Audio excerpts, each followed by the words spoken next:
Honorable Prime Minister.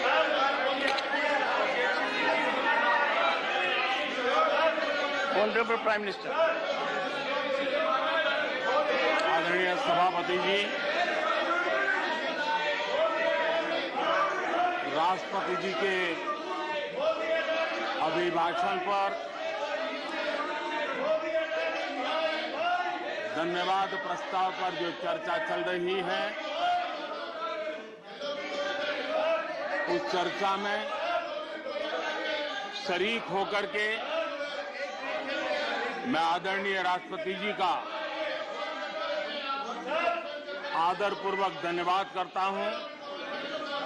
आदरणीय राष्ट्रपति जी का अभिनंदन करता हूं।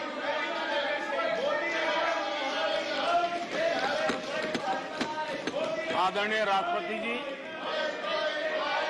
दोनों सदनों को संबोधित करते हुए उन्होंने विकसित भारत का एक खाका और विकसित भारत के संकल्प के लिए एक रोड मैप को प्रस्तुत किया है। देश के लिए उनका ये जो कंट्रीब्यूशन है, जो मार्गदर्शन है, उसके लिए Nothing will go on record.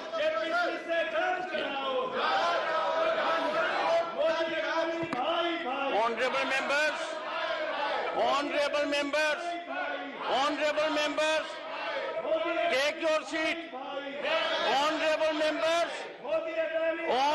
honorable members, honorable members, take your seat. I call upon honorable members to observe decorum and take your seats. Honorable members,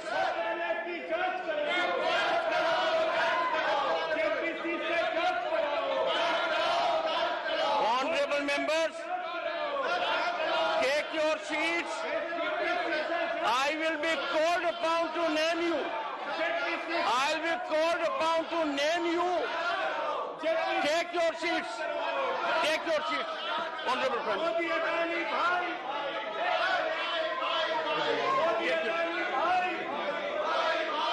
Honorable Prime Minister. Nothing will go on record except the Honorable Prime Minister's address. आदरणीय सभापति जी, मैं उन सभी सदस्यों का भी आभार व्यक्त करता हूं जिन्होंने इस चर्चा में भाग लिया, अपनी कल्पना के अनुसार चर्चा को विस्तार देने का प्रयास भी किया और इसलिए मैं सदन में हिस्सा लेने और चर्चा में हिस्सा लेने वाले सभी आदरणीय सदस्यों का धन्यवाद करता हूं। आदरणीय सभापति जी, ये सदन राज्यों का सदन है। बीते दशकों में अनेक बुद्धिजीवियों ने इस सदन से देश को दिशा दी है, देश का मार्गदर्शन किया।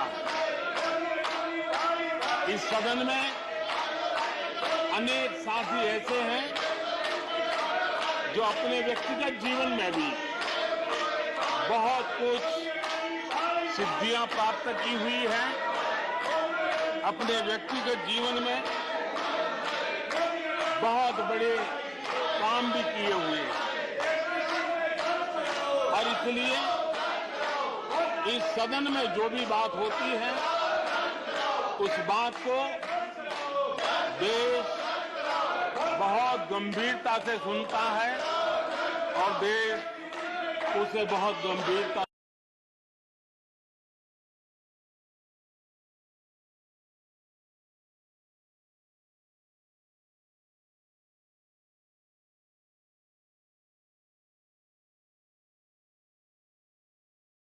सदस्यों को मैं यही कहूंगा, कीचड़ उसके पास था, कीचड़ उसके पास था, मेरे पास गुलाल।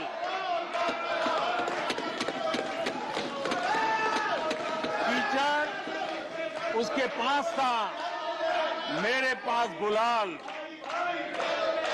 जो भी जिसके पास था उसने दिया उछाल।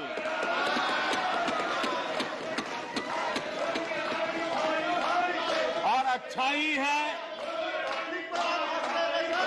जितना कीचड़ उछालोगे कमल उतना ही ज्यादा खिलेगा।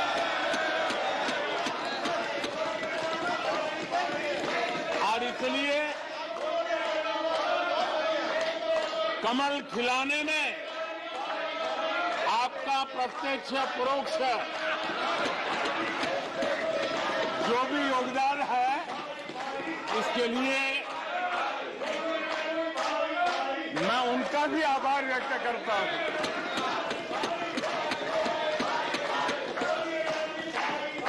आदरणीय सभापति जी, कल विपक्ष के हमारे वरिष्ठ साथी आदरणीय खड़गे जी ने कहा कि हमने 60 साल में मजबूत बुनियाद बना रहे, ऐसा कल आपने कहा।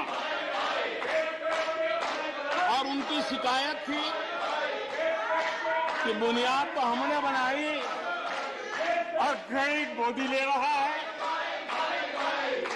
लेकिन आदरणीय सभापति जी, 2014 में आकर के जब मैंने बारीकी से चीजों को बड़ी गहराई से देखने का प्रयास किया, फर्स्ट हैंड इंफॉर्मेशन लेने का प्रयास किया, तो मुझे नजर आया कि 60 साल कांग्रेस के परिवार ने, हो सकता है उनका इरादा मजबूत नींव बनाने का हो, मैं उस पर कोई टिप्पणी करना नहीं चाहता, लेकिन 2014 के बाद आकर के मैंने देखा कि उन्होंने गड्ढे ही गड्ढे कर दिए थे। उनका इरादा नींव का होगा, लेकिन उन्होंने गड्ढे ही गड्ढे कर दिए थे। और आदरणीय सभापति जी, जब वो गड्ढे खोद रहे थे, 6-6 दशक बर्बाद कर दिए थे, उस समय दुनिया के छोटे छोटे देश भी सफलता के शिखरों को छू रहे थे, आगे बढ़ रहे थे।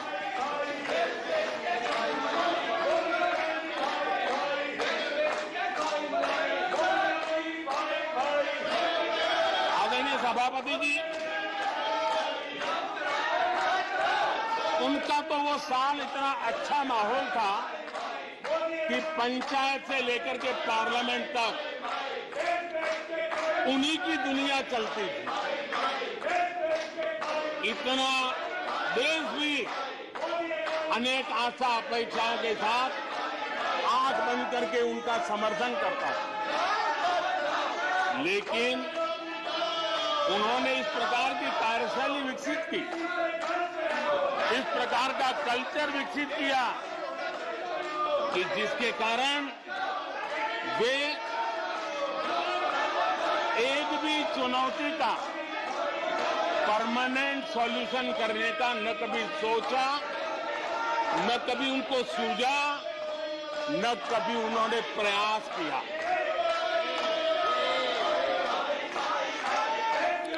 वे बहुत हो हल्ला हो जाता था तो चीजों को छू लेते थे, टोकनिज्म कर लेते थे और फिर आगे चले जाते थे। समस्याओं का समाधान करना ये उनका दायित्व था।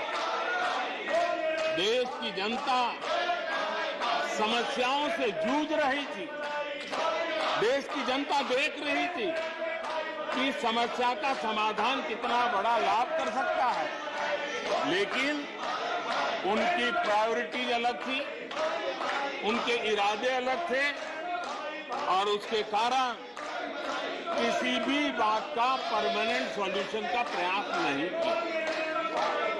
आदरणीय सभापति जी, हमारी सरकार की पहचान जो बनी है वो हमारे पुरुषार्थ के कारण बनी है। एक के बाद उठाए गए कदमों के कारण बनी हुई और आज हम परमानेंट सॉल्यूशन की दिशा में आगे बढ़ते रहे हैं। हम एक एक विषय को छू करके भागने वाले लोग नहीं, लेकिन देश की मूलभूत आवश्यकताओं को परमानेंट सॉल्यूशन पर बल देते हुए हम आगे बढ़ रहे हैं। आदरणीय सभापति जी, अगर मैं पानी का ही उदाहरण लूं तो वो जमाना था कि किसी गांव में एक हैंडपंप लगा दिया तो हफ्ते भर उसका उत्सव मनाया जाता था और उस टोकनिज्म से पानी का काम किया करके गाड़ी चलाई जाती थी। कल यहां गुजरात का जिक्र कर रहे थे, आप हैरान होंगे, सबसे ज्यादा सीटों से जीतने का उनका जो गौरव था, वैसे एक मुख्यमंत्री एक शहर में पानी की टंकी का उद्घाटन करने गए थे और वो फ्रंट पेज पर हेडलाइन न्यूज था। यानी समस्याओं का टोकनिज्म क्या होता है, कैसे टाला जाता है, ये कल्चर देश ने देखा है। हमने भी पानी की समस्या को सुलझाने के लिए रास्ते अपनाए। हमने जल संरक्षण, जल सिंचन हर पहलू पर ध्यान दिया। हमने कैच द रेन अभियान से जनता को जोड़ा। इतना ही नहीं,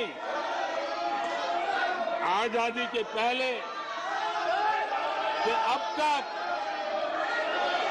हम सरकार में आने तब तक सिर्फ 3 करोड़ घरों तक नल से जल मिलता था। आदरणीय सभापति जी, पिछले 3-4 साल में आज 11 करोड़ घरों को नल से जल मिल रहा है। भारत पानी की समस्या जो हर परिवार की समस्या होती है, जीवन में उसके बिना चल नहीं सकता और भविष्य के संभावनाओं को भी देखते हुए हमने उसके समाधान के रास्ते चुने। आदरणीय सभापति जी, मैं एक और विषय पर भी जाना चाहता हूं। Empowerment of common people. बैंकों का राष्ट्रीयकरण हुआ था, इस बात से हुआ था कि गरीबों को बैंकों का अधिकार मिले, ऐसी बहानेबाजी की गई थी। लेकिन इस बैंक देश के आधे से अधिक लोग बैंक से दरवाजे तक नहीं पहुंच पाए। हमने परमानेंट सॉल्यूशन निकाला और जनधन अकाउंट का अभियान चलाया, बैंकों को मोटिवेट किया, ऑन बोर्ड लिया। पिछले 9 साल में ही 48 करोड़ जनधन बैंक खाते खोले गए। इसमें 32 करोड़ बैंक खाते ग्रामीण और कस्बों में हुए हैं। यानी देश के गांव तक प्रगति की मिसाल को ले जाने का प्रयास हुआ। कल खड़गे जी शिकायत कर रहे थे कि कि मोदी जी बार बार मेरे चुनावी क्षेत्र में आते हैं। वो कह रहे थे मोदी जी कलबुर्गी आ जाते हैं। मैं जरा खड़गे जी को कहना चाहता हूं, मैं आता हूं उसकी शिकायत करने से पहले ये भी तो देखो कि कर्नाटका में 1,70,00,000 जनधन बैंक अकाउंट खुले हैं। इतना ही नहीं, उन्हीं के इलाके में कलबुर्गी में 8 लाख से ज्यादा जनधन खाते खुले हैं। अब सभापति जी बताइए, इतने बैंक के खाते खुल जाए, इतना एम्पावरमेंट हो जाए, लोग इतने जागरूक हो जाए और किसी का इतने सालों के बाद खाता बंद हो जाए तो उनकी पीड़ा मैं समझ सकता हूं और बार बार उनका दर्द झलकता है। और मैं तो हैरान हूं, कभी कभी यहां तक कह देते हैं एक दलित को हरा दिया। अरे भाई, उसी इलाके की जनता जनार्दन है, उसने दूसरे दलित को जीता दिया। अब आपको जनता नकार दे रही है, आपको हटा रही है, आपका खाता बंद कर रही है और आप रोना यहां रो रहे हो। आदरणीय सभापति जी,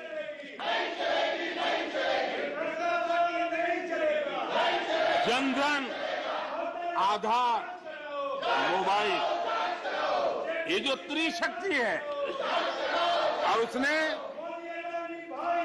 सीधा डायरेक्ट बेनिफिट ट्रांसफर, उस योजना के तहत पिछले कुछ वर्षों में 27 लाख करोड़ रुपया इस देश के नागरिकों के बैंक खातों में ट्रांसफर किया, हितधारकों के खातों में ट्रांसफर किया है। और मुझे खुशी है कि डायरेक्ट बेनिफिट ट्रांसफर, ये टेक्नोलॉजी का उपयोग करने के कारण इस देश के 2 लाख करोड़ रुपए से ज्यादा पैसे जो किसी इकोसिस्टम के गलत हाथों में जाता था, वो बच गया है। देश की बहुत बड़ी सेवा की है।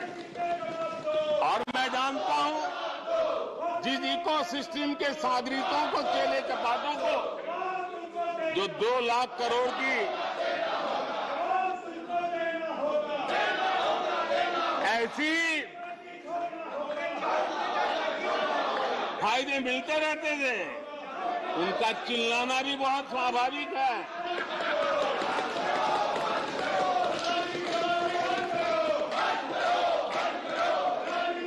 आदरणीय सभापति जी, हमारे देश में पहले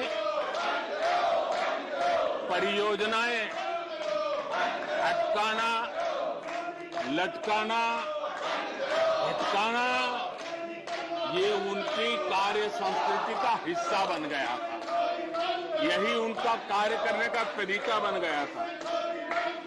ईमानदार टैक्स पेयर की गाढ़ी कमाई, उसका नुकसान होता था। हमने टेक्नोलॉजी का प्लेटफॉर्म तैयार किया, पीएम गति शक्ति मास्टर प्लान लेकर के आए और 1600 लेयर में डेटा के माध्यम से इंफ्रास्ट्रक्चर को, प्रोजेक्ट्स को गति देने का काम हो रहा है। जो योजनाएं बनाने में महीनों लग जाते थे, वो आज सप्ताहों के भीतर भीतर उसको आगे बढ़ा दिया जाता है, क्योंकि आधुनिक भारत के निर्माण के लिए इंफ्रास्ट्रक्चर का महत्व हम भली भांति समझते हैं, स्केल का भी महत्व समझते हैं। स्पीड का भी महत्व समझते हैं और टेक्नोलॉजी के माध्यम से परमानेंट सॉल्यूशन और परमानेंट एस्पिरेशन का एड्रेस करने का प्रयास आदरणीय सभापति जी हम कर रहे हैं। आदरणीय सभापति जी, कोई भी जब सरकार में आता है तो देश के लिए कुछ करने के वादे करके आता है, जनता का कुछ भला करने के वादे करके आता है, लेकिन सिर्फ भावनाएं व्यक्त करने से बात बनती नहीं है।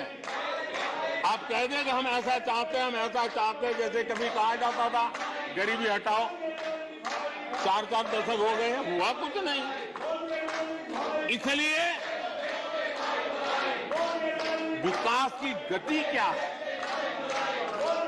विकास की नीयत क्या है, विकास की दिशा क्या है, विकास का प्रयास क्या है, परिणाम क्या है, ये बहुत मायने रखता है।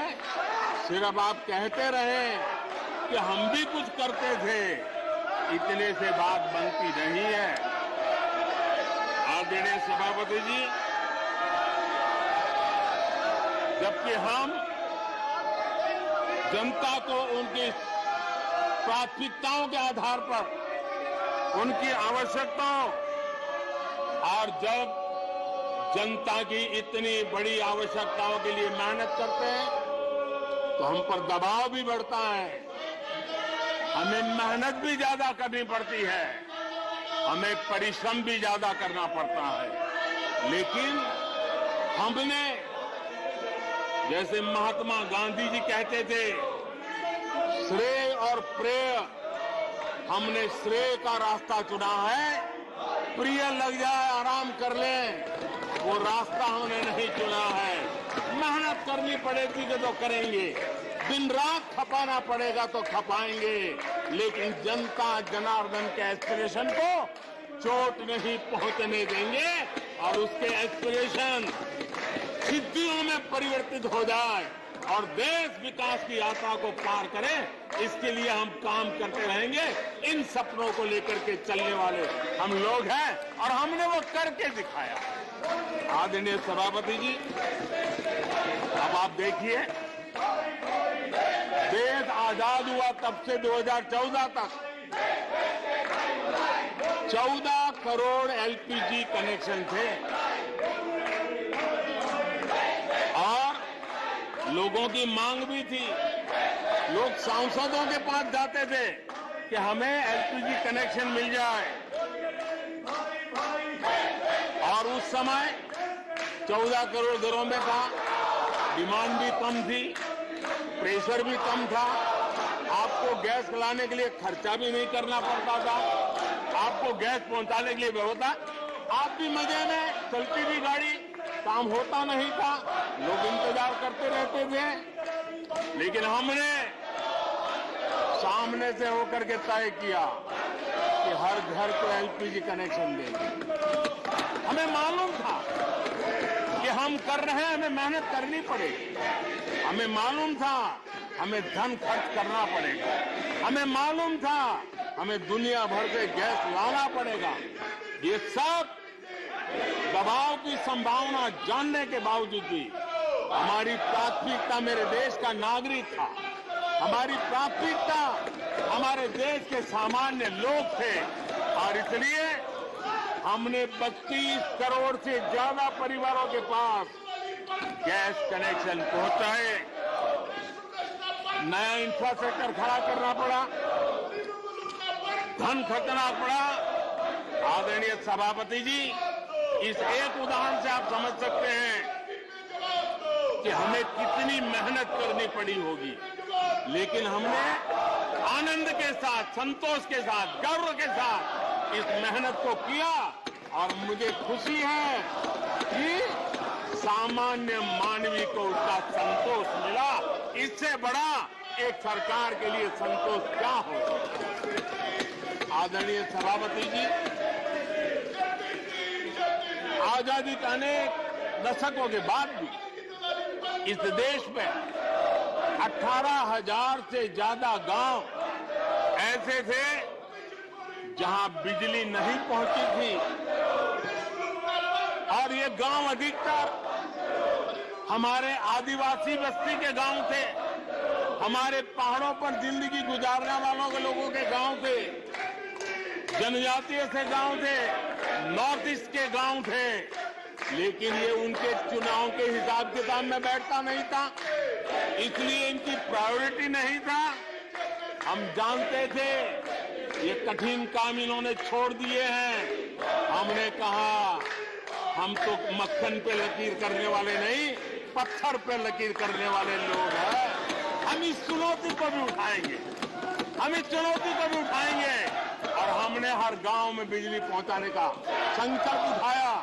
समय सीमा में 18,000 गांवों में बिजली पहुंचाई, और उस चुनौतीपूर्ण काम करने के पीछे गांवों में एक नई जिंदगी की अनुभूति हुई, उनका विकास तो हुआ, लेकिन सबसे बड़ी बात हुई देश की व्यवस्था पर उनका विश्वास बढ़ा। और विश्वास बहुत बड़ी ताकत होती है। जब देश के नागरिकों का विश्वास बनता है तब वो लाखों करोड़ों गुना एक सामर्थ्य में परिवर्तित हो जाता है। वो विश्वास हमने जीता है और हमने मेहनत की, हमें मेहनत पड़ी, लेकिन मुझे खुशी है कि उन दूर दराज के गांवों को आजादी के इतने सालों के बाद नई आशा की किरण दिखाई दी, संतोष का भाव प्रकट हुआ, और वो आशीर्वाद आज हमें मिल रहे हैं।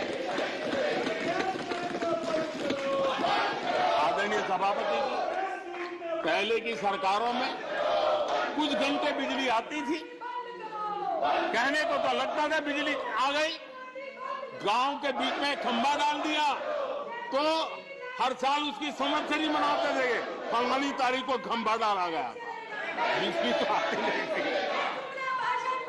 आज बिजली पहुंची इतना ही नहीं, औसत हमारे देश में 22 घंटे बिजली देने के प्रयास में हम सफल हुए। हमें इस काम के लिए नई ट्रांसमिशन लाइनें लगानी पड़ी, हमें नए ऊर्जा उत्पादन के लिए काम करना पड़ा, हमने सौर ऊर्जा की ओर जाना पड़ा, हमें रिन्यूएबल एनर्जी का नए क्षेत्र खोजने पड़े। हमने लोगों को उनके भाग्य पर नहीं छोड़ दिया, राजनीतिक फायदे घाटे की बात नहीं सोची, हमने देश का आने वाली कल उज्जवल बनाने का रास्ता चुना।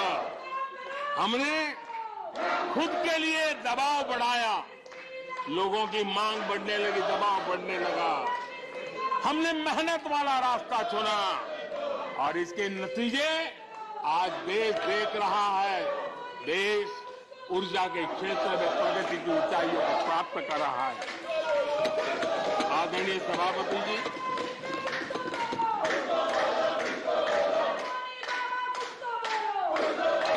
हमने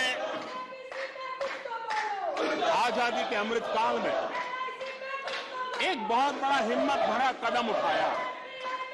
मैं जानता हूं ये आसान नहीं है, हमें बहुत मेहनत करनी पड़ेगी, और वो रास्ता हमने चुना है सैचुरेशन का। हर योजना के जो लाभार्थी हैं 100% लाभ कैसे पहुंचे, 100% लाभार्थियों को लाभ पहुंचे, बिना रोक टोक के लाभ पहुंचे। और मैं कहता हूं अगर सच्चा पंथ निरपेक्षता है तो यही है, सच्चा सेक्युलरिज्म है तो यही है। और सरकार उस राह पर बड़ी ईमानदारी के साथ चल पड़ी है। अमृत काल में हमने सैचुरेशन का संकल्प लिया है, 100% लाभार्थियों तक पहुंचने का भाजपा एनडीए सरकार का ये संकल्प है। आदरणीय सभापति जी, ये 100% वाली बात, ये सैचुरेशन वाली बात देश की अनेक समस्याओं का समाधान तो है ही। उस नागरिक की समस्याओं का समाधान इतना ही नहीं है, देश की समस्याओं का समाधान है।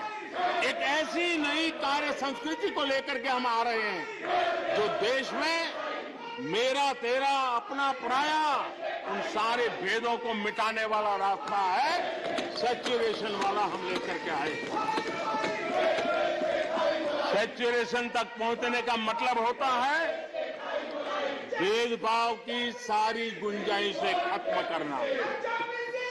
जब डिस्क्रिमिनेशन रहता है तब करप्शन को भी संभावना मिलती है।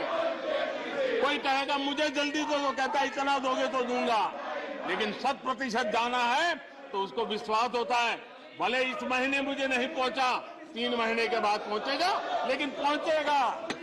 विश्वास बढ़ता है। ये तुष्टीकरण की आशंकाओं को समाप्त कर देता है। फलानी जाति को मिलेगा, फलाने परिवार को मिलेगा, फलाने गांव को मिलेगा, फलानी बिरादरी को मिलेगा, फलाने पंथ संप्रदाय वालों को मिलेगा। ये सारी तुष्टीकरण की आशंकाओं को खत्म कर देता है। स्वार्थ के आधार पर लाभ पहुंचाने की प्रवृत्ति को पूरी तरह खत्म कर देता है और समाज के आखिरी व्यक्ति को, जो आखिरी पंक्ति में खड़ा हुआ व्यक्ति है, और महात्मा गांधी जिसकी हमेशा वकालत करते थे, उसके अधिकारों की रक्षा इसके अंदर समाहित होती है और हम उसको सुनिश्चित करते हैं। और सबका साथ सबका विकास, ये मतलब यही है कि 100% उनके हकों को पहुंचाना। जब सरकार की मशीनरी का लक्ष्य हर पात्र व्यक्ति तक पहुंचने का हो तो भेदभाव पक्षपात टिक ही नहीं सकता। इसलिए हमारा ये 100% सेवा अभियान सोशल जस्टिस, सामाजिक न्याय, इसका बहुत बड़ा सशक्त माध्यम है।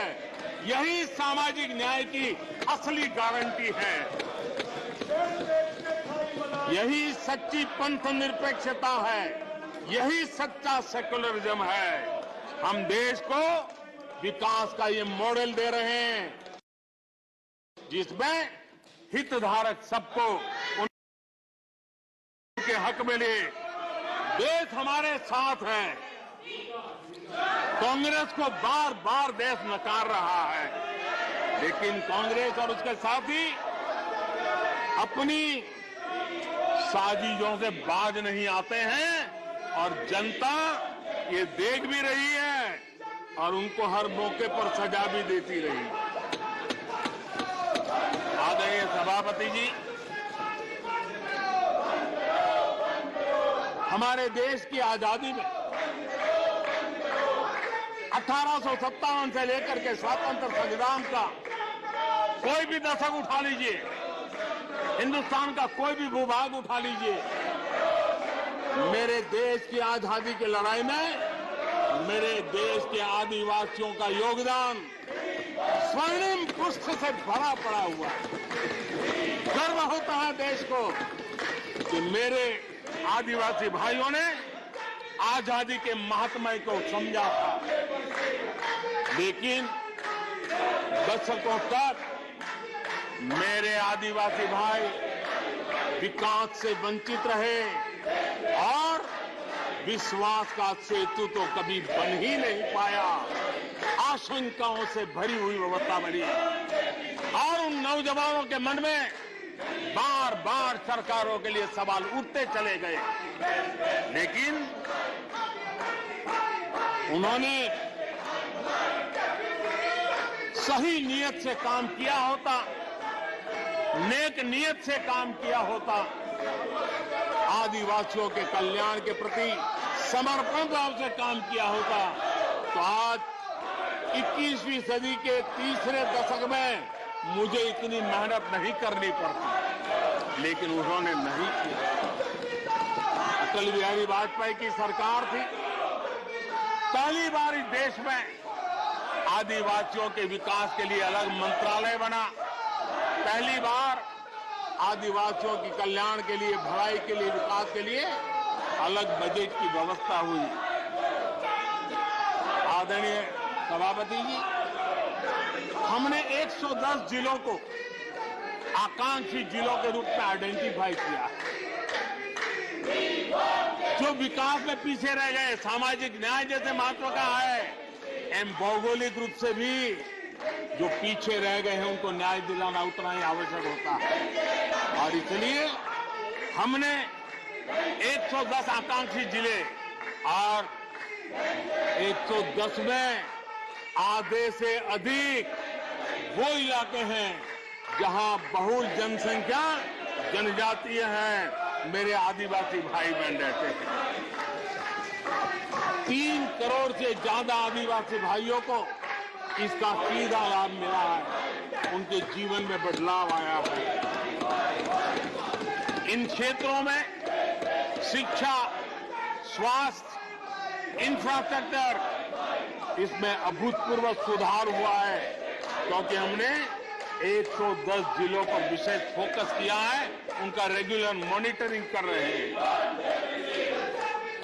यहां पर हमारे कुछ माननीय सदस्यों ने ट्राइबल सब प्लान की बात का जिक्र किया था।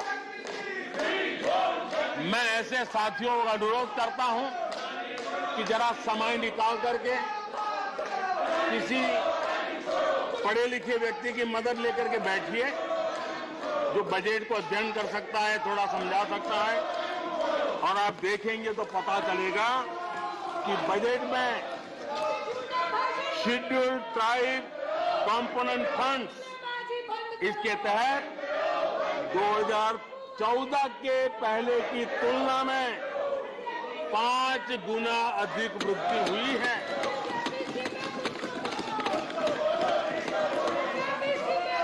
आदरणीय सभापति जी, 2014 के पहले जब उनकी सरकार थी, तब एलोकेशन 20-25 हजार करोड़ रुपए के आसपास रहता था।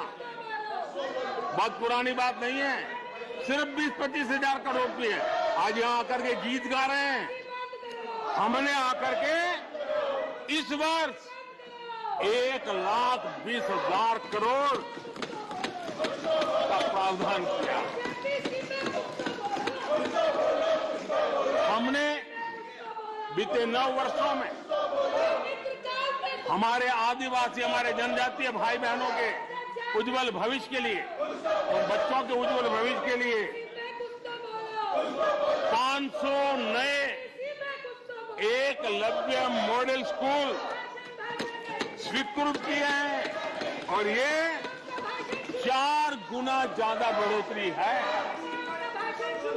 इतना ही नहीं, स्कूलों में टीचर, स्टाफ, इस बार हमने 38,000 नए लोगों के रिक्रूटमेंट का, हमने भर्ती का इस बजट में प्रावधान किया। आदिवासियों के कल्याण के लिए समर्पित हमारी सरकार ने, मैं जरा आपको फॉरेस्ट राइट एक्ट की बात की तरफ ले जाना चाहता हूं। आदरणीय सभापति जी, देश आजाद होने से लेकर हमारे आने से पहले, 2014 के पहले, आदिवासी परिवारों को 14 लाख जमीन के पट्टे दिए गए। पिछले 7-8 वर्षों में हमने 7 लाख नए पट्टे दिए। यह अभूतपूर्व काम हुआ है। हमारे आने से पहले 23,000 सामुदायिक पट्टे दिए गए थे, 23,000। हमारे आने के बाद 80,000 से अधिक सामुदायिक पट्टे दिए गए हैं। लिप सिंपैथी बता करके आदिवासियों की भावनाओं के साथ खेलने के बजाय अगर कुछ किया होता तो आज मुझे इतनी मेहनत न करनी पड़ती और ये काम पहले आराम से हो जाता, लेकिन ये उनकी प्रायोरिटी में नहीं था। आदरणीय सभापति जी, इनकी अर्थनीति, उनकी समाज नीति, उनकी राजनीति वोट बैंक के आधार पर ही चलती रही और उसके कारण समाज की जो बेसिक ताकत होती है, स्वरोजगार के कारण देश की आर्थिक गतिविधि बढ़ाने वाला जो सामर्थ्य होता है, इन्होंने हमेशा नजरअंदाज कर दिया। उनको वो इतने छोटे लगते थे, इतने बिखरे हुए लगते थे, तो उसका उनको कोई मूल्य ही नहीं था। जो छोटे छोटे काम में जुड़े हुए, जो स्वरोजगार के ऊपर समाज पर बोझ बने बिना समाज में कुछ न कुछ वैल्यू एडिशन करते हैं, उनके प्रति दुर्लक्ष्य किया गया। छोटे काम में जुटे इन करोड़ों लोगों को भुला दिया गया। मुझे गर्व है कि मेरी सरकार ने रेहड़ी वाले, ठेले वाले, फुटपाथ पर व्यापार करने वाले लोगों की सुन ले, ब्याज के चक्कर में जिनके जीवन तबाह हो जाते थे, दिन भर का पसीना ब्याज खोरों के घर जाकर के चुकाना पड़ता था, उन गरीबों की चिंता हमने की, उन रेहड़ी ठेले पटरी वालों की चिंता हमने की। और आदरणीय सभापति जी, हमने इतना ही नहीं, हमारे विश्वकर्मा समुदाय जो समाज निर्माण के अंदर एक भूमिका देते हैं, जो अपने हाथ से औजार की मदद से कुछ न कुछ सृजन करते रहते हैं, समाज की आवश्यकताओं की बहुत बड़ी मात्रा में पूर्ति करते हैं। चाहे हमारा बंजारा समुदाय हो, चाहे हमारे गुमंत जाति के लोग हैं, हमने उनकी चिंता करने का काम किया है। पीएम स्वनिधि योजना हो, पीएम विश्वकर्मा योजना हो, जिसके द्वारा हमने समाज के इन लोगों की मजबूती के लिए काम किया है, उनके सामर्थ्य को बढ़ाने के लिए काम किया। आदरणीय सभापति जी, आप तो स्वयं किसान पुत्र हैं। इस देश के किसानों के साथ क्या बीती है, ऊपर के कुछ एक वर्ग को संभाल लेना और उन्हीं से अपनी राजनीति चलाए रखना, यही सिलसिला चला। इस देश की कृषि की सच्ची ताकत छोटे किसानों में है। 1 एकड़ 2 एकड़ भूमि का वो बड़ा मुश्किल से 80-85% इस देश का ये वर्ग है। इन छोटे किसान उपेक्षित थे, उनकी आवाज कोई सुनने वाला नहीं था। हमारी सरकार ने छोटे किसानों पर ध्यान केंद्रित किया, छोटे किसानों को फॉर्मल बैंकिंग के साथ जोड़ा। आज साल में 3 बार सीधे पीएम किसान सम्मान निधि छोटे किसान के खाते में जमा होती है। इतना ही नहीं, हमने पशुपालकों को भी बैंकों से जोड़ा, हमने मछुआरों को बैंकों से जोड़ा और उनको ब्याज में रियायत देकर के उनके आर्थिक सामर्थ्य को बढ़ाया, ताकि वो अपना व्यवसाय विकसित कर सके, अपने क्रॉप पैटर्न को बदल सके, अपने उत्पादित किए हुए माल को रोक करके उचित दाम मिलने पर बाजार में ले जा सके। उस दिशा में हमने काम किया। आदरणीय सभापति जी, हम जानते हैं हमारे देश के बहुत सारे किसान ऐसे हैं कि जो बरसाती पानी पर उनको गुजारा करना पड़ता है। सिंचाई की व्यवस्था ये पिछली सरकारों ने की नहीं। हमने और देखा है कि ये छोटे किसान पानी बरसाती के भरोसे जीने वाले, मोटे अनाज की खेती करते हैं, पानी होता नहीं है। ये मोटे अनाज की खेती करने वाले किसानों को हमने विशेष स्थान दिया। हमने यूएन को लिखा कि मिलेट ईयर मनाइए, दुनिया में भारत के मोटे अनाज की एक ब्रांडिंग बने, मार्केटिंग बने और उसके सुविचारित रूप से अब उस मोटे अनाज को श्री अन्न के रूप में, जैसे श्रीफल का महात्मा है, वैसे ही श्री अन्न अन्य का महात्मा बने और छोटे किसान जो पैदावार करते हैं उनको उचित दाम मिले, ग्लोबल मार्केट मिले, देश में क्रॉप पैटर्न में परिवर्तन आए। और इतना ही नहीं, ये मिलेट सुपरफूड है, पोषण के लिए बहुत बड़ी ताकत है। हमारे देश के नई पीढ़ी को पोषण की समस्या के समाधान में भी ये काम आए, जो मेरे छोटे किसान को भी मजबूत करेगा। हमने फर्टिलाइजर में भी अनेक नए विकल्प डेवलप किए हैं, उसका भी लाभ मिल रहा है। आदरणीय सभापति जी,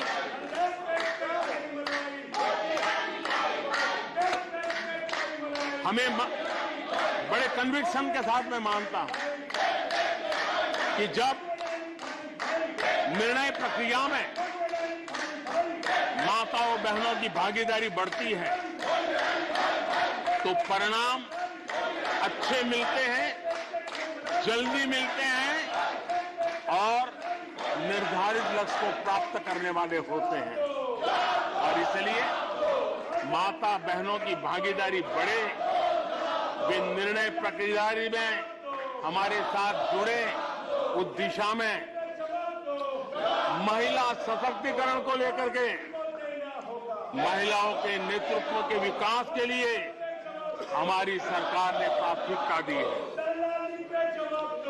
सदन में हमारे एक माननीय सदस्य ने कहा कि महिलाओं को टॉयलेट देने से क्या महिलाओं का विकास हो जाएगा? हो सकता है उनका ध्यान सिर्फ टॉयलेट पे गया हो, वो उनकी कठिनाई होगी। लेकिन मैं जरा बताना चाहता हूं, मुझे इस बात का गर्व है और मैं गर्व अनुभव करता हूं,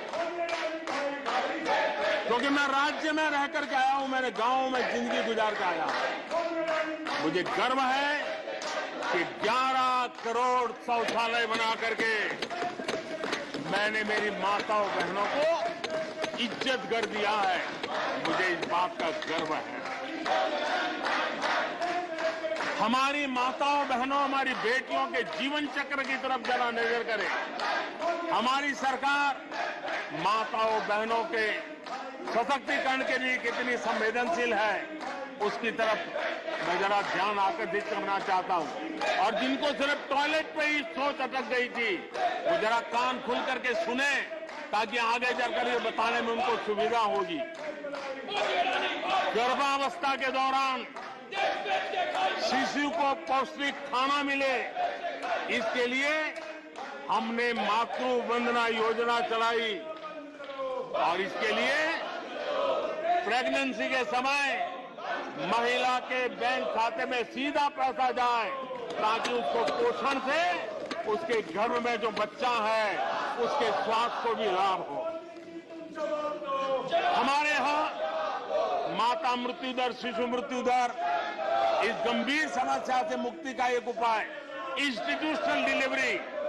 हमारे गरीब से गरीब मां की इंस्टीट्यूशनल डिलीवरी हो, शिशु का जन्म अस्पताल में हो, इसके लिए हमने धन भी खर्च करना तय किया और व्यापक अभियान भी चलाया और उसके सुफल दिखाई भी दे रहे हैं। हम जानते हैं किसी न किसी मानसिक विकृति के कारण बेटियों को मां के कोख में ही मारने की प्रवृत्ति बढ़ गई थी। ये समाज के लिए कलंक था। हमने बेटी बचाओ अभियान चलाया और आज मुझे खुशी है कि बेटे जन्म लेते हैं, उसकी तुलना में बेटियों की संख्या बढ़ रही है। ये हमारे लिए संतोष का विषय है। हमने बेटियों की रक्षा का काम किया है। बेटी जब बड़ी होकर स्कूल जाए और शौचालय के अभाव में 5वीं 6वीं कक्षा में आते आते स्कूल छोड़ दें, हमने उस चिंता को भी किया और स्कूलों में बच्चियों के लिए अलग टॉयलेट बनाए ताकि मेरी बच्चियों को स्कूल छोड़ना न पड़े। ये हमने चिंता की। बेटी की शिक्षा जारी रहे और इसलिए हमने सुकन्या समृद्धि योजना, जिसमें अधिक ब्याज दे करके बेटियों को सुरक्षित शिक्षा की व्यवस्था का प्रबंध किया ताकि परिवार भी उनको प्रोत्साहन दे। बेटी बड़ी होकर अपना काम करने के लिए बिना गारंटी मुद्रा योजना से लोन ले सके, अपने पैरों पे खड़ी हो सके। और मुझे खुशी है कि मुद्रा योजना के लाभार्थियों में 70% हमारी माताएं बेटियां हैं। हमने ये काम किया है। मां बनने के बाद भी नौकरी जारी रख सके, इसके लिए मातृत्व अवकाश में हमने वृद्धि की है, वो डेवलप कंट्रियों से भी कभी कभी ज्यादा है। ये काम हमने किया है। बेटियों के लिए हमने सैनिक स्कूल खोल दिए हैं। आदरणीय सभापति जी, आप तो स्वयं सैनिक स्कूल के विद्यार्थी रहे हैं। बेटियों को वहां एंट्री नहीं थी, वो काम भी हमने कर दिया। आज सैनिक स्कूलों में मेरी बेटियां पढ़ रही हैं। इतना ही नहीं, हमारी बेटियां अबला नहीं सबला है। वो सेना में जाना चाहती है, अफसर बनना चाहती है। हमने हमारी बेटियों को सेना के दरवाजे भी खोल दिए हैं। और आज गर्व होता है सियाचिन में मेरे देश की कोई बेटी मां भारती की रक्षा करने के लिए तैनात होती है।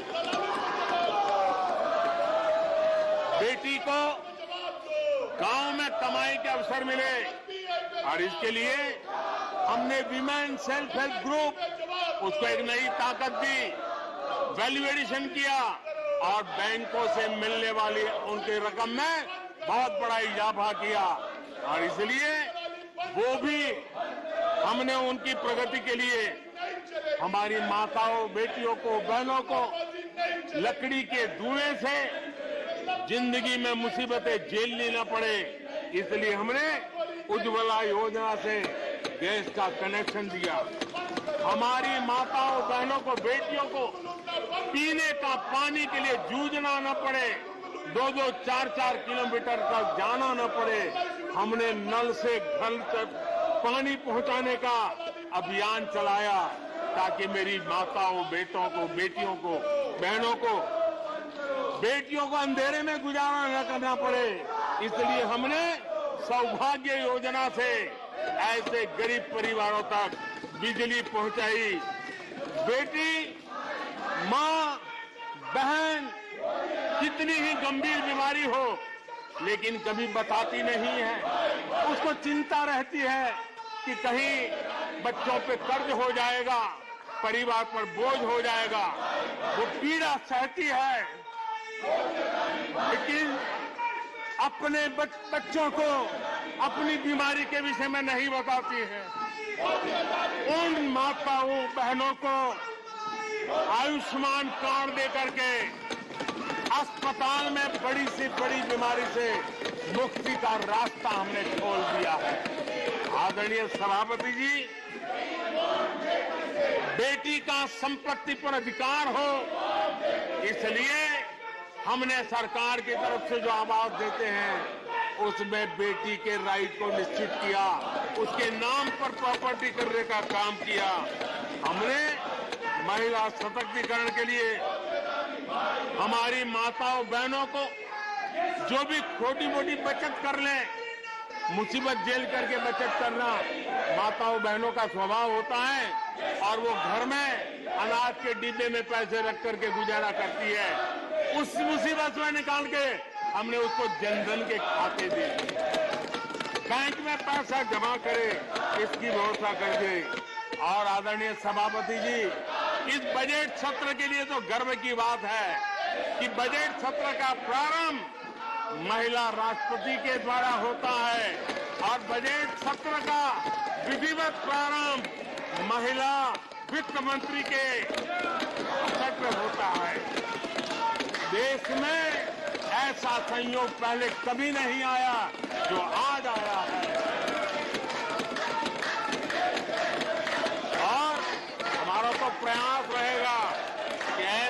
शुभ अवसर आगे भी देखने को मिले।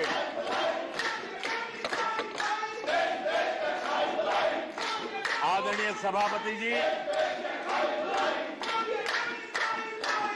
जब देश को आधुनिक होना है, नए संकल्पों को पार करना है, तो हम साइंस और टेक्नोलॉजी के सामर्थ्य को नकार नहीं सकते।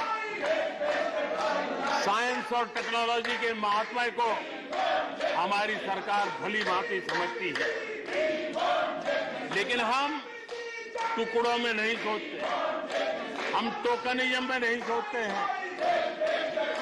हम साइंस और टेक्नोलॉजी की तरफ से देश को आगे बढ़ाने के लिए हर दिशा में काम कर रहे हैं, सार्वत्रिक प्रयास कर रहे हैं, अनेकविध इनिशिएटिव ले रहे हैं। और इसलिए बचपन में साइंटिफिक टेम्परामेंट डेवलप करने के लिए अटल टिंकरिंग लैब, ये वैज्ञानिक सोच के निर्माण के लिए स्कूल के लेवल पर बच्चों को हमने अवसर दिया।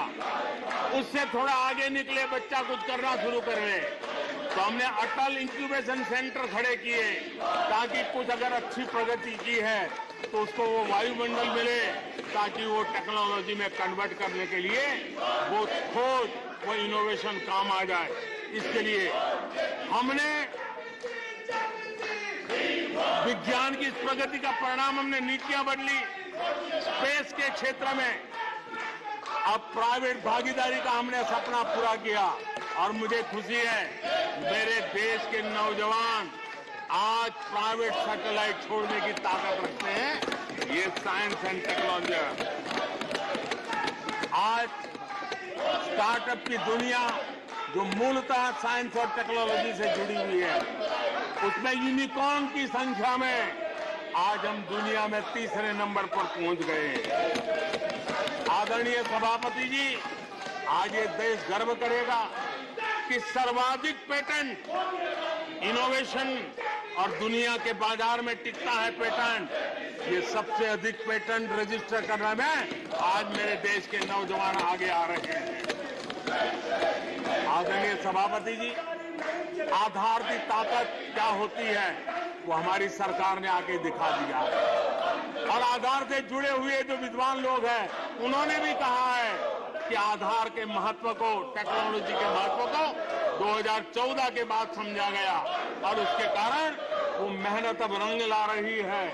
हमने देखा है कोविड के काल में कोविन प्लेटफॉर्म 200 करोड़ वैक्सीनेशन और सर्टिफिकेट कोविन का आपके मोबाइल पर विदिन ए सेकंड आ जाता है।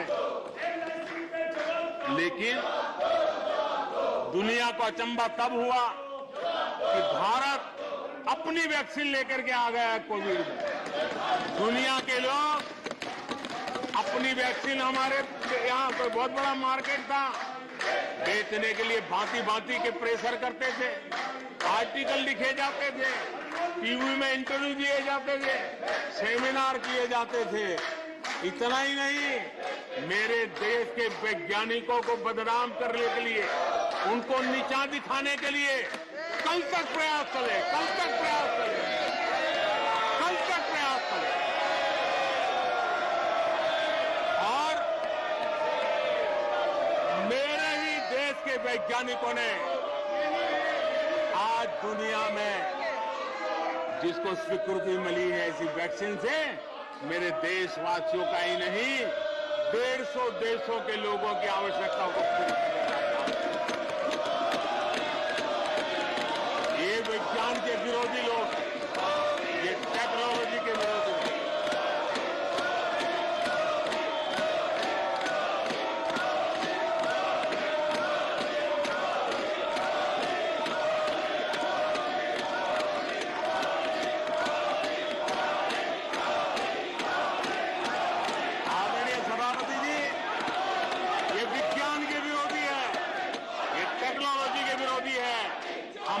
वैज्ञानिकों को बदनाम करने का कोई मौका नहीं छोड़ते। फार्मेसी की दुनिया में हमारा देश एक ताकत बन के उभर रहा है। दुनिया की फार्मेसी का हब बन रहा है, हमारे नौजवान नए नए इनोवेशन कर रहे हैं, उसको बदनाम करने के रास्ते खोज रहे हैं ये लोग। उनको देश की चिंता नहीं है, अपने राजनीतिक उठापटक की चिंता है। ये दुर्भाग्य है देश का। आदरणीय सभापति जी, आज मैं बाली में था। G20 देश के समूह डिजिटल इंडिया इसको समझने के लिए लालायित रहते थे। सक्सेस को पूरी दुनिया ने प्रभावित किया है। डिजिटल लेन देन में आज हिंदुस्तान दुनिया का लीडर बना हुआ है। आदरणीय सभापति जी, हमें खुशी है आज 100 करोड़ से ज्यादा मोबाइल फोन मेरे देशवासियों के हाथ में है। आदरणीय सभापति जी, एक समय था हम मोबाइल इंपोर्ट करते थे, आज गर्व है मेरा देश मोबाइल एक्सपोर्ट कर रहा है। 5G हो, AI हो, IoT हो, उस तकनीक को आज देश बहुत तेज गति से अपना रहा है, उसका विस्तार कर रहा है। ड्रोन, इसका इस्तेमाल सामान्य जीवन में हो, सामान्य नागरिक की भलाई हो, हमने पॉलिसी में वो बदलाव किया और दवाइयां दूर सुदूर इलाकों में ड्रोन से पहुंचाने का काम आज मेरे देश में हो रहा है। साइंस और टेक्नोलॉजी के महत्व को आज खेत में मेरा किसान ड्रोन की ट्रेनिंग लेकर के खेती में ड्रोन का क्या उपयोग हो, आज मेरे गांव में दिखाई दे रहा है। जियो स्पेशल सेक्टर में हमने दरवाजे खोल दिए। ड्रोन के लिए एक पूरा नया विकास का विस्तार करने का अवसर हमने कर दिया। आज देश में यूएन जैसे लोग चर्चा करते हैं कि दुनिया में लोगों के पास अपने पास जमीन के घर के मालिकाना हक नहीं है। यूएन की चिंता है दुनिया। भारत ने ड्रोन की मदद से, स्वामित्व योजना से गांव में, घरों में उसका नक्शा और मालिकी हक देने का काम किया है। उसको कोर्ट कचहरी के चक्करों से और कभी घर बंद हो, कोई आकर के कब्जा कर न ले, सुरक्षा का एहसास दिया है। हमने टेक्नोलॉजी का भरपूर प्रयास कॉमन मैन के लिए करने की दिशा में सफलता पाई है। आज देश टेक्नोलॉजी के क्षेत्र में आधुनिक विकसित भारत के सपने में उसका महत्व है, समझते हैं। और इसलिए ह्यूमन रिसोर्स डेवलपमेंट, इनोवेशन, इसका महत्व बहुत है। और इसलिए दुनिया की एकमात्र फॉरेंसिक साइंस यूनिवर्सिटी हमारे देश में है। हमने गति शक्ति यूनिवर्सिटी बना करके इंफ्रास्ट्रक्चर की दुनिया में एक नई पहल की है। हमने एनर्जी यूनिवर्सिटी बना करके आज देश रिन्यूएबल एनर्जी के क्षेत्र में एक नया जंप लगाए। अभी से हमारे नौजवान तैयार हो, उस दिशा में हम कर रहे हैं। हमारे देश में टेक्नोक्रेट की तरफ, इंजीनियर्स की तरफ, साइंस की तरफ नफरत करने में कांग्रेस ने अपने शासनकाल में कोई कमी नहीं रखी है और साइंस और टेक्नोलॉजी को सम्मान देने में हमारे कार्यकाल में कोई कमी नहीं रखी है। ये हमारा रास्ता है।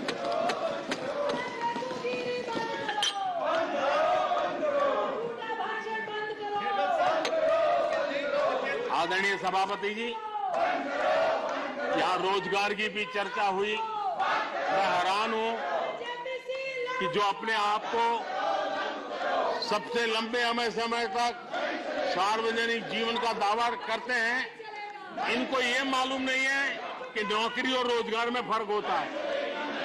जिनको नौकरी और रोजगार का फर्क समझ नहीं है, वो हमें उपदेश दे रहे हैं। आदरणीय सभापति जी, नए नए नैरेटिव गढ़ने के लिए आधी अधूरी चीजों को पकड़ करके झूठ फैलाने के प्रयास हो रहे हैं। बीते 9 वर्ष में अर्थव्यवस्थाओं का जो विस्तार हुआ है, नए सेक्टर्स में रोजगार की नई संभावनाएं बनी। आज ग्रीन इकोनॉमी में देश जिस प्रकार से आगे बढ़ रहा है, उसने ग्रीन जॉब की बहुत बड़ी संभावनाएं धरती पर उतार करके दिखाई है और अधिक संभावनाएं बनी हुई है। डिजिटल इंडिया के विस्तार से डिजिटल इकोनॉमी, उसका भी एक नया क्षेत्र। आज सर्विस सेक्टर में डिजिटल इंडिया एक नई बुलंदी पर है। 5 लाख कॉमन सर्विस सेंटर, गांव के अंदर एक कॉमन सर्विस सेंटर में 2-2, 5-5 लोग रोजी रोटी कमाते हैं। और दूर सुदूर जंगलों के छोटे छोटे गांव में भी कॉमन सर्विस सेंटर में आज हमारे देश की आवश्यक सेवाएं गांव के लोगों को एक बटन पर उपलब्ध हो, ये व्यवस्था हुई है। डिजिटल इकोनॉमी ने अनेक नए रोजगार की संभावनाएं पैदा की। आदरणीय सभापति जी, 90,000 रजिस्टर्ड स्टार्टअप, इसने भी रोजगार के नए द्वार खोले हैं। अप्रैल से नवंबर 2022 के दौरान ईपीएफओ पेरोल में 1 करोड़ से अधिक लोग जोड़े गए हैं। 1 करोड़ से अधिक लोग। आदरणीय सभापति जी, आत्मनिर्भर भारत रोजगार योजना, इसके जरिए 60 लाख से अधिक नए कर्मचारियों का लाभ हुआ है। आत्मनिर्भर भारत अभियान के तहत हमने अपने उद्यमियों के लिए स्पेस, डिफेंस, ड्रोन, माइनिंग, कोल अनेक क्षेत्रों को खोला है, जिसके कारण रोजगार की संभावना में नई गति आई है। और देखिए, हमारे नौजवानों ने इन सारे कदमों का आगे आकर के अवसर लिया, उठाया है, उसका फायदा। आदरणीय सभापति जी, रक्षा के क्षेत्र में यह देश आत्मनिर्भर बने, ये देश के लिए बहुत आवश्यक है। मुझे खुशी है कि रक्षा के क्षेत्र आत्मनिर्भरता का मिशन लेके हम चले।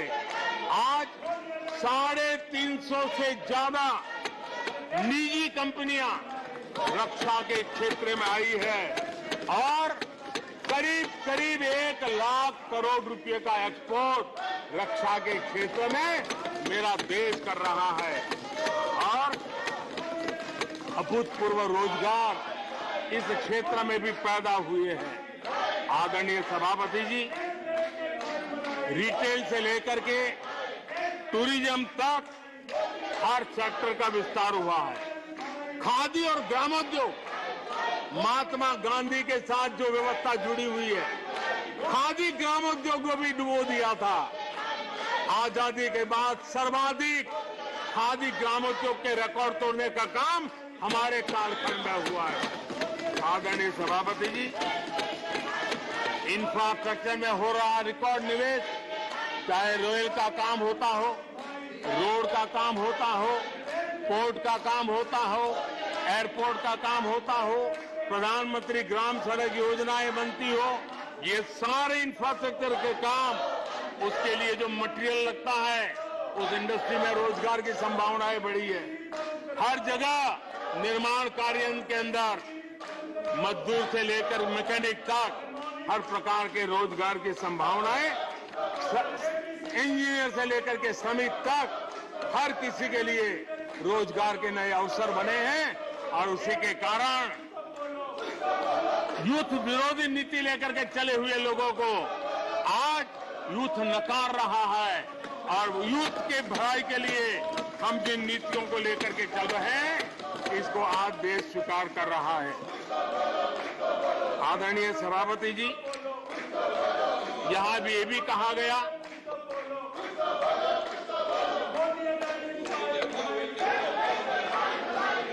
आदरणीय सभापति जी,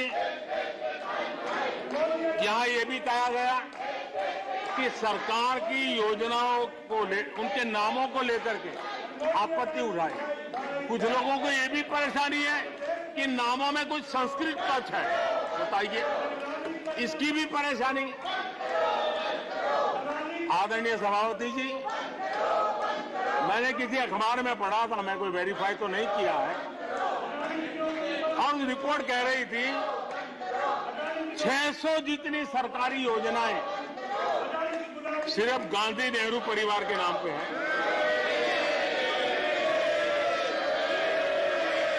आदरणीय सभापति जी, किसी कार्यक्रम में अगर नेहरू जी के नाम का उल्लेख नहीं हुआ तो कुछ लोगों के बाल खड़े हो जाते हैं, उनका लहू एकदम गर्म हो जाता है कि नेहरू जी का नाम क्यों नहीं दिया।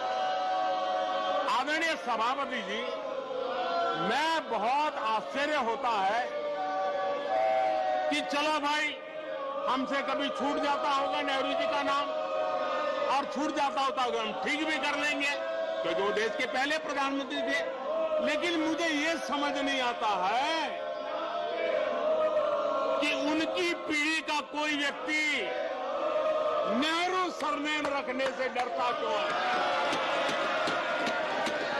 क्या शर्मिंदगी है नेहरू सरनेम रखने से? क्या शर्मिंदगी है? इतना बड़ा महान व्यक्तित्व अगर आपको मंजूर नहीं है, परिवार को मंजूर नहीं है, और हमारा हिसाब मांगते रहते हो। आदरणीय सभापति जी,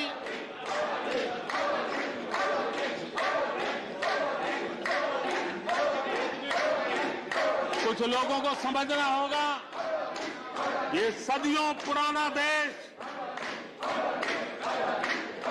सामान्य मानवी के पसीने और पुरुषार्थ से बना हुआ देश, जन जन की पीढ़ियों की परंपरा से बना हुआ देश है। ये देश किसी परिवार की जागीर नहीं है। हमने मेजर ध्यानचंद जी का नाम पर खेल रत्न का पुरस्कार कर दिया। अंडमान में नेताजी सुभाष के नाम पर, स्वराज के नाम पर हमने द्वीपों का नामकरण किया। हमें गर्व हो रहा है। नेताजी सुभाष बोस के योगदान के लिए देश गर्व करता है, हम गर्व करते हैं। इतना ही नहीं, जो लोग आए दिन हमारे देश की सेना को नीचा दिखाने का मौका नहीं छोड़ते, हमने इन द्वीपों को परमवीर चक्र प्राप्त करने वाले सेनानियों के नाम कर दिया। आने वाली सदियों तक कोई हिमालय की चोटी एक एवरेस्ट व्यक्ति के नाम पर एवरेस्ट बन गई। मेरे द्वीप समूह मेरे परमवीर चक्र विजेता मेरे देश के सेनानियों के नाम कर दिया। ये हमारी श्रद्धा है, ये हमारी भक्ति है, और उसको लेकर के हम चलते हैं। आदरणीय और इससे आपको तकलीफ है और तकलीफ व्यक्त भी हो रही है। हर एक की तकलीफ व्यक्त करने के रास्ते अलग होंगे। हमारा रास्ता है सकारात्मक। कभी कभी, अब ये सदन है, एक प्रकार से राज्यों का महात्मा है, हम पर ऐसे भी आरोप लगाए जाते हैं कि हम राज्यों को परेशान करते हैं। आदरणीय सभापति जी, मैं लंबे अरसे तक राज्य का मुख्यमंत्री रह करके आया। फेडरलिज्म का क्या महत्व होता है वो भली भांति समझता है, उसको जी करके आया हूं, और इसलिए हमने कोऑपरेटिव कॉम्पिटिटिव फेडरलिज्म पर बल दिया है। आओ हम पर्दा करें, हम आगे बढ़े, हम सहयोग करें, हम आगे बढ़े, उस दिशा में हम चले हैं। हमने हमारी नीतियों में नेशनल प्रोग्रेस का भी ध्यान रखा है और रीजनल एस्पिरेशन को भी एड्रेस किया है। National progress and regional aspiration, इसका परफेक्ट कॉम्बिनेशन हमारी नीतियों में दिखा है, क्योंकि हम सब मिलकर के 2047 तक एक विकसित भारत का सपना पूरा करने के लिए चल पड़े हैं। लेकिन जो लोग आज विपक्ष में बैठे हैं, उन्होंने तो राज्यों के अधिकारों की धज्जियां उड़ा दी। जरा मैं कच्चा चिट्ठा आज खोलना चाहता हूं।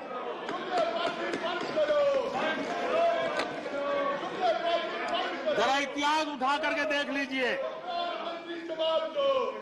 वो कौन पार्टी थी, वो लोग कौन सत्ता में बैठे थे जिन्होंने आर्टिकल 356 का सबसे ज्यादा दुरुपयोग किया।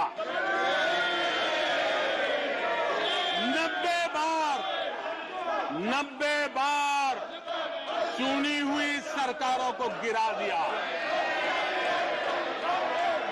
कौन है वो? कौन है जिन्होंने किया? कौन है जिन्होंने किया? कौन है जिन्होंने किया? इतना ही नहीं सभापति जी, एक प्रधानमंत्री ने आर्टिकल 356 का 50 बार उपयोग किया, आधी सेंचुरी कर दी। वो नाम है श्रीमती इंदिरा गांधी का। 50 बार सरकारों को गिरा दिया। केरल में आज जो लोग इनके साथ खड़े हैं, जरा याद कर लीजिए, थोड़ा बार माइक लगा दीजिए। केरल में वामपंथी सरकार चुनी गई, जिसे पंडित नेहरू पसंद नहीं करते थे। कुछ ही कालखंड के अंदर चुनी हुई पहली सरकार को गिराते थे। आज आप वहां खड़े हैं, आपके साथ क्या हुआ था जरा याद कीजिए। आदरणीय सभापति जी, जरा डीएमके के मित्रों को भी बताता हूं, तमिलनाडु में एमजीआर और करुणानिधि जैसे दिग्गजों की सरकारें, उन सरकारों को भी इन्हीं कांग्रेस वालों ने बर्खास्त कर दिया।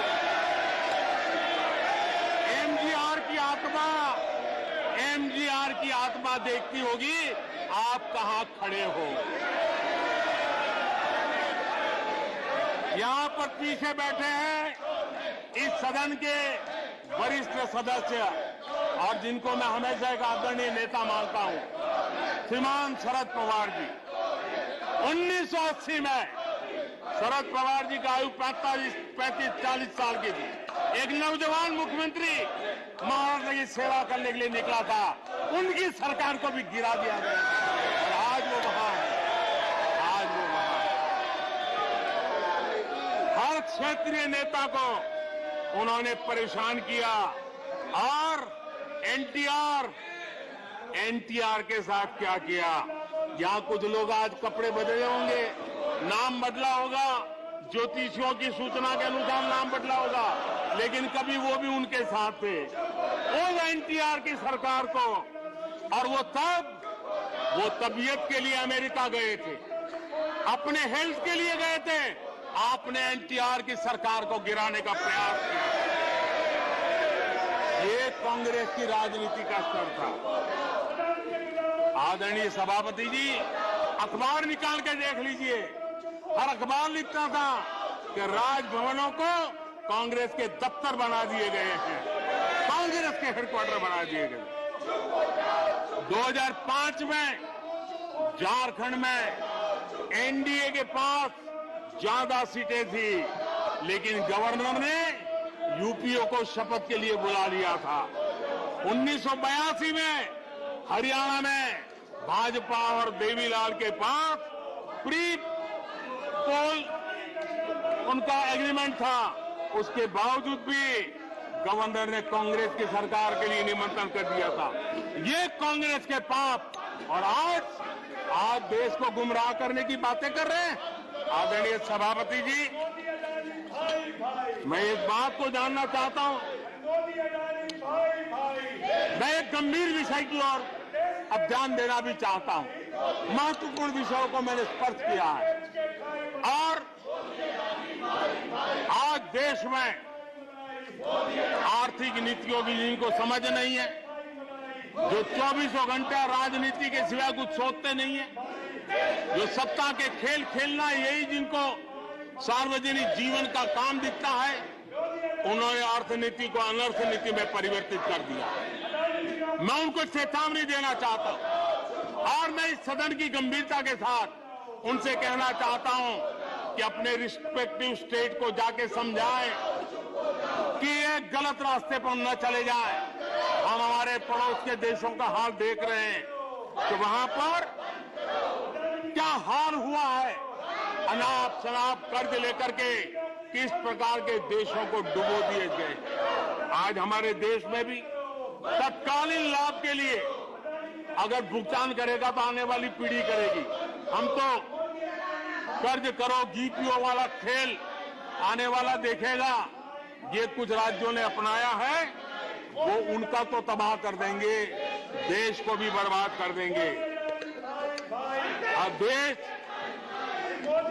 अब कर्ज के तले दबते जा रहे हैं। ये देश आज दुनिया में उनको कर्ज देने के लिए कोई तैयार नहीं है।